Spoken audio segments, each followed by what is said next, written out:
এখন আমি অবস্থান করতেছি সিলেটের খান চা বাগান। এটা সিলেট জেলা থেকে জৈন্তা রুটে, জৈন্তাপুর উপজেলা এই রুটে তামাবিল সড়কের পাশে। এটা বিশাল একটা বাগান। প্রায় 3 কিলোমিটার এলাকা নিয়ে এই বাগানের অবস্থান। এখান থেকে প্রচুর পরিমাণে চা পাতা বাংলাদেশের বিভিন্ন প্রান্তে চলে যায় এবং এই চা বাগানে প্রচুর লোক কর্মরত আপনারা দেখতে পাচ্ছেন। এটা বাগানের একটা আংশিক দৃশ্য। এরপরেও এই যে পাশে আরেকটা বাগান আছে, আপনারা লক্ষ্য করছেন। এই যে পাশে একটা সুন্দর একটা বাগান রোডের পাশে আপনারা লক্ষ্য করছেন। অনেক আপনাকে জুম করে দেখাচ্ছি।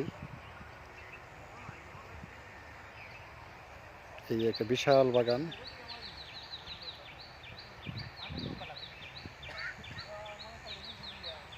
যতটুকু জানতে পেরেছি এই বাগানের মালিক উনি থাকেন লন্ডন থাকেন। এখানে কমপক্ষে যতটুকু জানতে পারলাম যে এখানে প্রায় 500 লোক এখানে কর্মরত আছে। এই বাগানের পাশেই আপনার বাগানের পাশে হচ্ছে ফ্যাক্টরি। এখানে চা প্রক্রিয়াজাতকরণ করা হয়।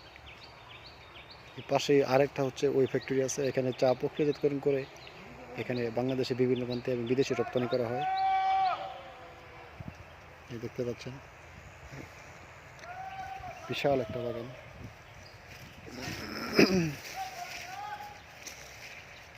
খান চা বাগান। এই দেখছেন অপরূপ দৃশ্য, সুন্দর দৃশ্য। চা পাতা বাগানের অনেক জায়গায় চা পাতা তুলতেছে। এটা সকাল 8টা থেকে তাদের চা পাতা তোলার কাজ শুরু হয় এবং 2টা পর্যন্ত তারা তুলে। এরপরে তারা চা পাতা স্থানীয় তাদের যে দলনেতা আছে ওনার কাছে জমা দেয় এবং প্রতি সপ্তাহে তাদের বেতন ভাতা দিয়ে দেওয়া হয়। এবং যারা বাগানে আছে, স্থায়ী বাগানি আছে, অস্থায়ী বাগানি আছে, যারা কাজ করে এখানে, এবং স্থায়ী বাগানি যারা আছে এদের জন্য আবার রেশনের ব্যবস্থা আছে। এরা প্রতি মাসে একবার রেশন তুলে আর বেতন প্রতি সপ্তাহে একবার দিয়ে দেওয়া হয়। এবং যতটুকু জানতে পেরেছি এই বেতন দেওয়া হয় সপ্তাহের বুধবারের দিন সবাইকে বেতনের টাকা দিয়ে দেওয়া হয়। সবাই ভালো থাকবেন, সুস্থ থাকবেন। সিলেটে আসার আমন্ত্রণ জানাচ্ছি। দেখেন সুন্দর চা বাগান, অপরূপ দৃশ্য। সবাই ভালো থাকবেন। আসসালামু আলাইকুম।